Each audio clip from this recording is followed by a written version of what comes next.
Hello everyone. Now in this lecture we will see design procedure of knuckle joint. In last lecture we have seen design procedure of quarter joint. This design procedure of knuckle joint, this point is same as quarter joint, just there are different parts. Knuckle joint. Just first we will see the theoretical points. A knuckle joint is used to joint two rods which are acted upon by tensile loads. That is to join two rods that is two rods that is acted upon by a tensile load. We will use knuckle joint. Also quarter joint is also used for same application. It may be readily disconnected for adjustment or repair. So knuckle joint is easy to disconnect for adjustment or repair. Edges of different parts of knuckle joint are machined in order to get better quality of joint. Steel or wrought iron is used for making the joint. Applications: used in the links of cycle chains to connect different links. Tie rod joint for roof truss. Tension link in bridge structure and lever. Pump rod joint. Wall rod joint with eccentric rod.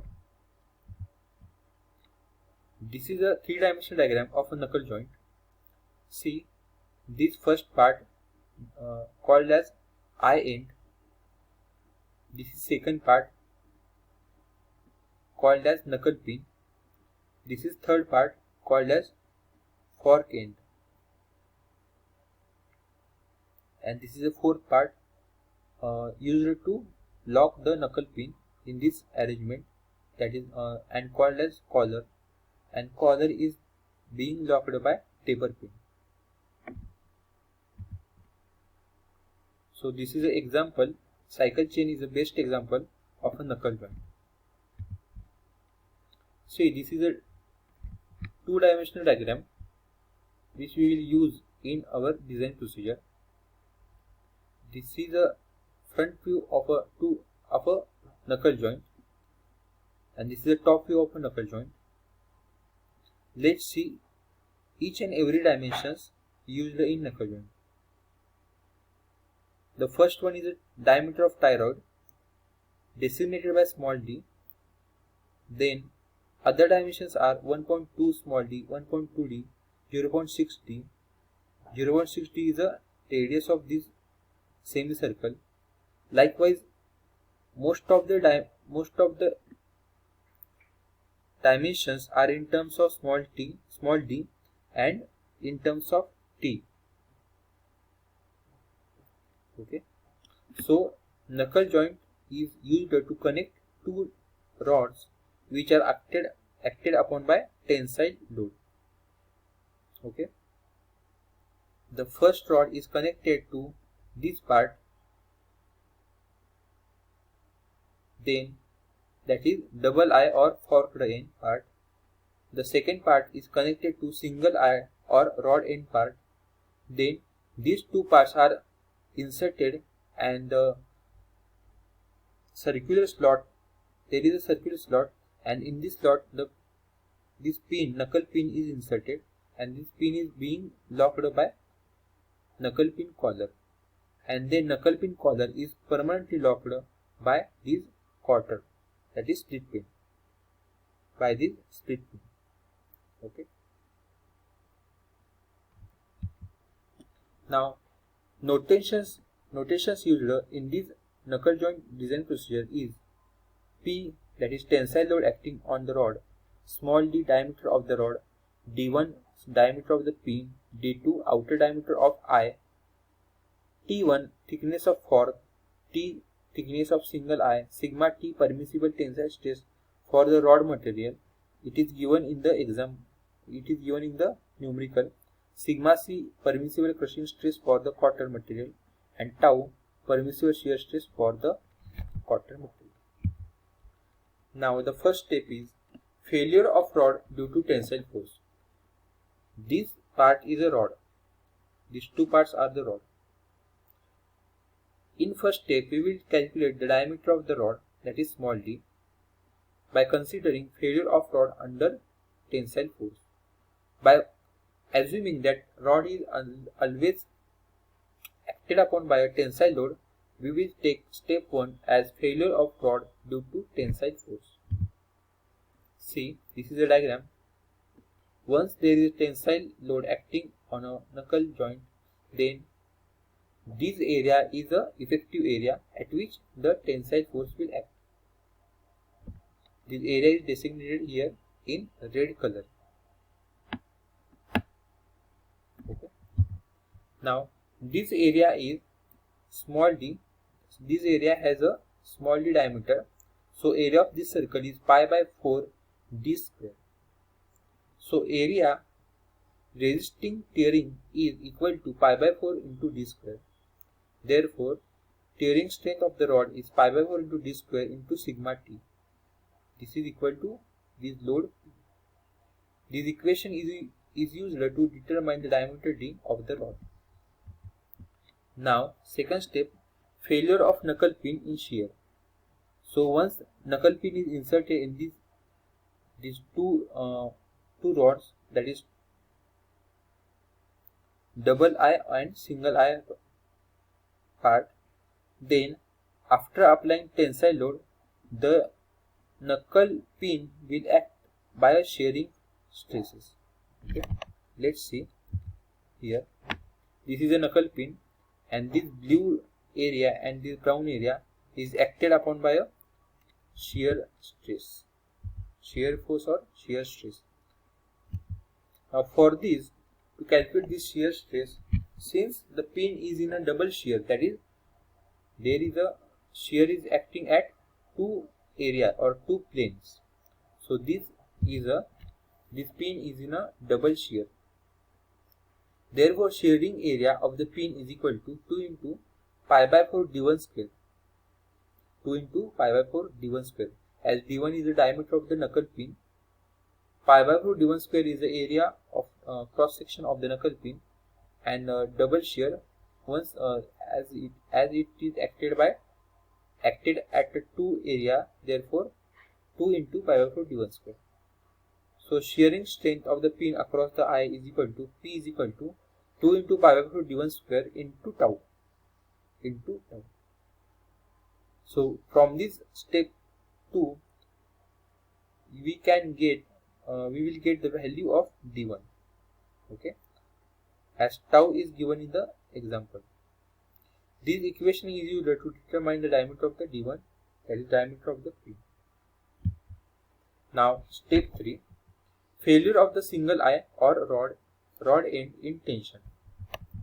This is rod end, or also called as single eye. Single eye because there is only one hole, and in diagram the other part is double eye because there was two holes. So under tension, the single eye rod or rod end will express this tensile force in this red area. Okay, so this the area of this part, that is this red color area, is equal to,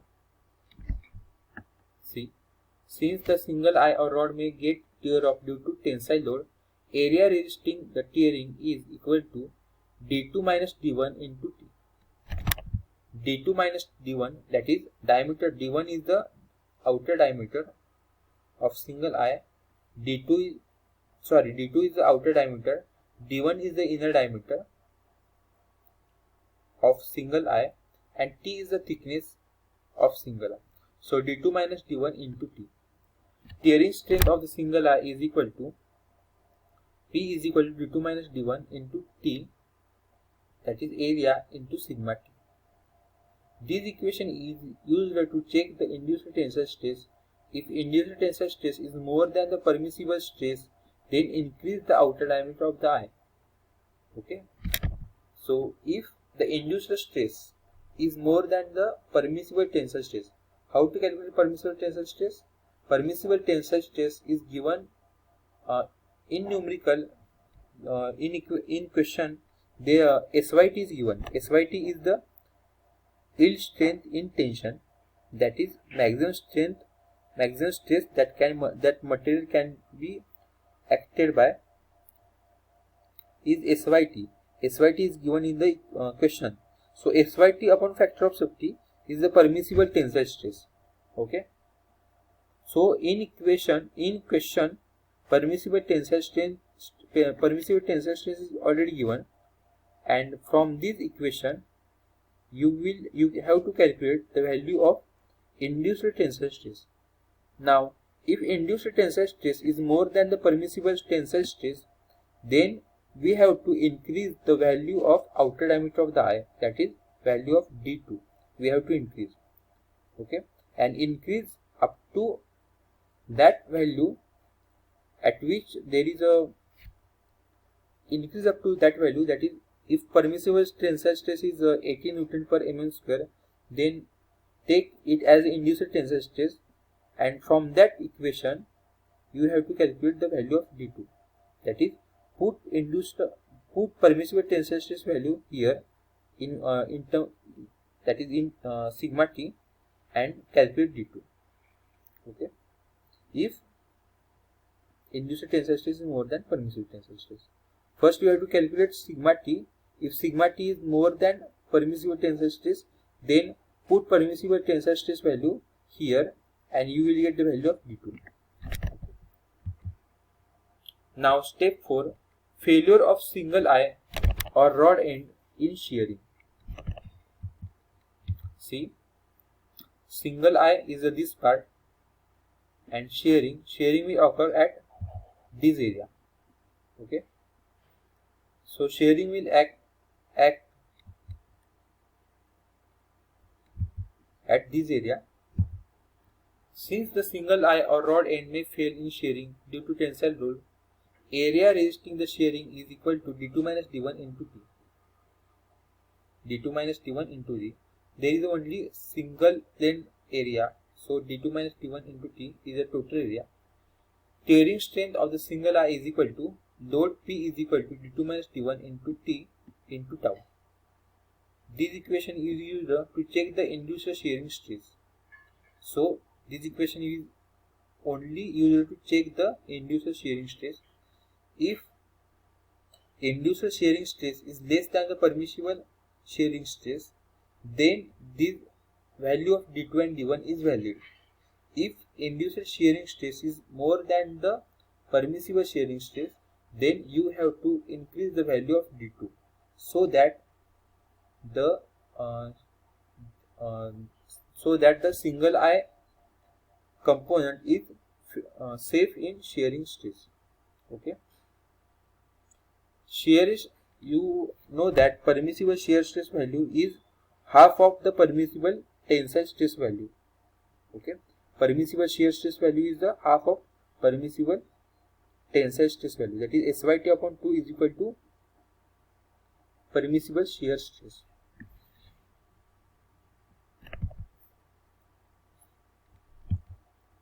Now next step, failure of single eye or rod end in crushing. So this part is acted, see in this diagram, this part will act by crushing failure, will act a crushing stress, okay, which causes crushing failure. The single eye or rod may fail in crushing due to the tensile load. Area resisting the crushing is equal to D1 into T. Okay, D1 into T, that is the rectangular area. There is a in outer side there is a semicircular area, but we have to consider this cross section, that is D1 into T. Crushing strength of the single eye or rod end is equal to D1 into T, that is area into sigma C. So this equation is used to check the induced crushing stress. If induced crushing stress is more than the permissible, then increase the thickness of the single eye, that is value of T. You have to increase the value of T. Okay. Same, if induced crushing stress is more than permissible, then we have to increase the value of T. Now the later part we will see in next lecture. Thank you.